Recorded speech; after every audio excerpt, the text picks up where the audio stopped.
On a quiet county road in northwest Ohio, a bronze plaque remembers the day two American states went to war with each other. It calls it the Battle of Phillips Corners.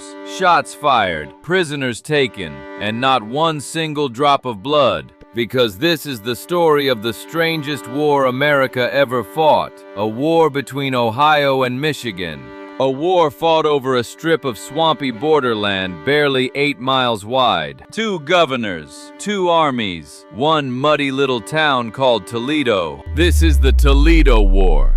The trouble began in 1787 with a single sentence written by men who had never seen the land they were dividing. The Northwest Ordinance drew a line east from the southern tip of Lake Michigan, straight across to Lake Erie. There was just one problem. The finest map of the age drew Lake Michigan's southern shore miles too far north. Fur trappers whispered the truth. The lake ran farther south, and if the maps were wrong, so was the border. So when Ohio wrote its Constitution in 1802, its delegates quietly angled their northern border upward, just in case, because whoever held the mouth of the Maumee River held the gateway to the entire western frontier. Two rival surveys drew two rival lines. Between them lay 468 square miles of disputed ground, the Toledo Strip. It was 5 miles wide at one end, 8 at the other.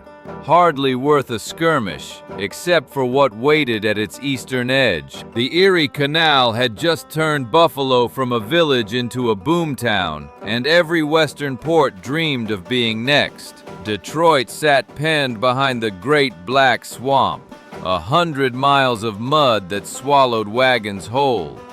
Toledo was the way around. By the 1830s, canal fever gripped the nation. Whoever owned Toledo would own the port where canal met lake. At the time, Toledo was a swampy village of log cabins and mosquitoes. But everyone could see what it would become. Land speculators poured in, and fortunes were staked on a boundary that no two maps could agree upon. For 30 years, Michigan Territory quietly governed the Strip, collecting its taxes, holding its courts, burying its dead. Then, in 1835, two very different men decided to settle the question once and for all. Michigan's governor, Stevens T. Mason, was just 24 years old. They called him the boy governor, and he was spoiling for a fight. Across the line stood Ohio's Robert Lucas, a grizzled old militia general with Congress and the White House at his back. In February, Ohio claimed the Strip outright, carving it into a new county, named, naturally, after Governor Lucas himself. Michigan answered within 6 days with a law it called the Pains and Penalties Act. Any Ohioan caught governing on the Strip now faced a $1,000 fine, or 5 years at hard labor. That spring, Governor Lucas marched 600 armed militiamen to Perrysburg, just 10 miles from Toledo. Mason met him with 1,000 Michigan men, muskets shouldered, camped in the streets of Toledo itself. In Washington, President Andrew Jackson watched nervously. Ohio held 19 votes in Congress. Michigan, a territory, held none. Old John Quincy Adams marveled that never had he seen all the rights so clearly on one side and all the power on the other. Jackson sent 2 peace commissioners west with a compromise. Lucas grudgingly accepted it. Young Mason refused outright.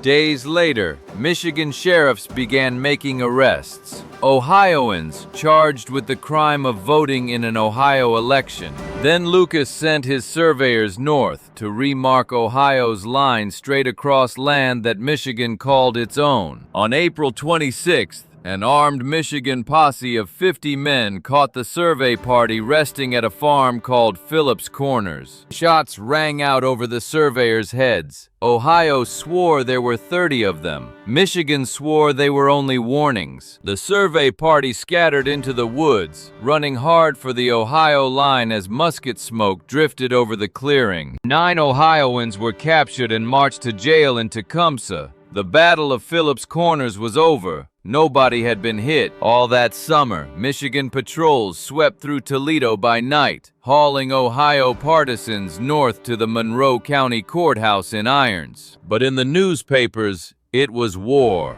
Ohio's legislature voted $300,000 for the fight. Michigan voted even more. Lucas was promised 10,000 eager volunteers. By the time the boast reached Michigan, rumor had swollen it to 1 million. A Michigan newspaper sneered that the Ohio million would be welcomed, quote, to hospitable graves. In Toledo itself, the war had a face. Major Benjamin Stickney, Ohio's loudest and strangest partisan on the Strip. The major was an eccentric who had named his sons with numbers, 1 Stickney and 2 Stickney. The major had already been dragged to jail once, shouting that he would die before he ever submitted to Michigan law. On July 15th, Deputy Sheriff Joseph Wood arrived to arrest the major. The family resisted, and a scuffle broke out. And 2 Stickney drew a penknife and drove it into the deputy's side. He fled across the state line as Wood bled.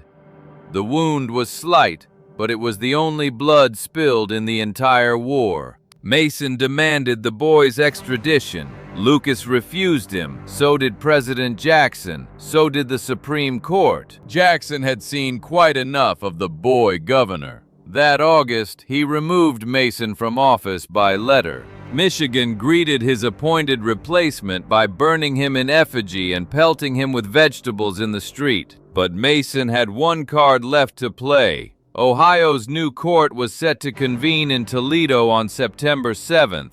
If that court ever sat, Ohio's claim became fact on the ground. Mason rode south with 1,000 men to stop it. So the Ohio judges did the only sensible thing available to honorable men. They held court in the middle of the night. At 3 in the morning, by candlelight, they gavelled in, read the record aloud, and adjourned within minutes. Then they galloped hard for the Maumee River, with Michigan's militia somewhere out in the darkness behind them. One judge carried the court record stuffed inside his tall hat.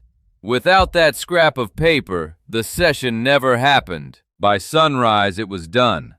On paper scribbled in a hat, Toledo now belonged to the state of Ohio.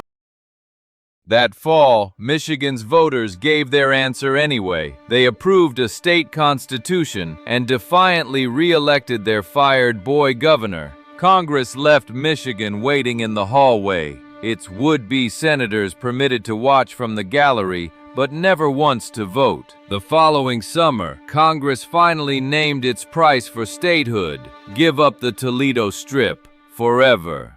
In exchange, Michigan would receive 9,000 square miles of frozen, roadless wilderness called the Upper Peninsula. Michigan's convention rejected the bargain outright. Trade fertile farmland and a future port city for a frozen wasteland? Never. But the war had bankrupted the territory, and a $400,000 federal windfall was coming. For states only. So in December, in bitter cold, a second convention gathered in Ann Arbor and swallowed the deal whole. Critics mocked its legality and its misery in the same breath. History remembers it as the Frostbitten Convention. On January 26, 1837, Michigan finally became the 26th state, without Toledo. Stevens T. Mason was sworn in as the new state's very first governor. He was still only 25 years old, and for a few years, the Upper Peninsula looked exactly like what everyone had said it was: nothing at all. Then, in the 1840s, prospectors cracked open the Keweenaw Ridges and found copper. Mountains of copper. Then iron. The worthless peninsula turned out to hold one of the richest mineral booms in all of American history. Keweenaw copper would wire America's cities for electric light. Upper Peninsula iron would raise its railroads and its skyscrapers. Michigan's consolation prize would prove to be worth more than 1,000 Toledos. In 1915, surveyors finally fixed the border with 71 granite monuments, and the two governors shook hands across it. Even then, the two states kept feuding over a speck called Turtle Island, all the way to the Supreme Court in 1973. Today, the old war survives every autumn when Michigan and Ohio State settle the matter again on a football field.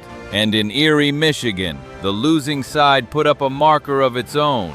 It calls the whole affair a war with a happy ending. No graves, no widows, one stab wound, long since healed, and two states that each got exactly what they needed. The strangest war in American history ended not with a treaty, but with a handshake and a punchline carved in bronze. Thank you for watching Historical Marker Stories. Please like and subscribe for more great content.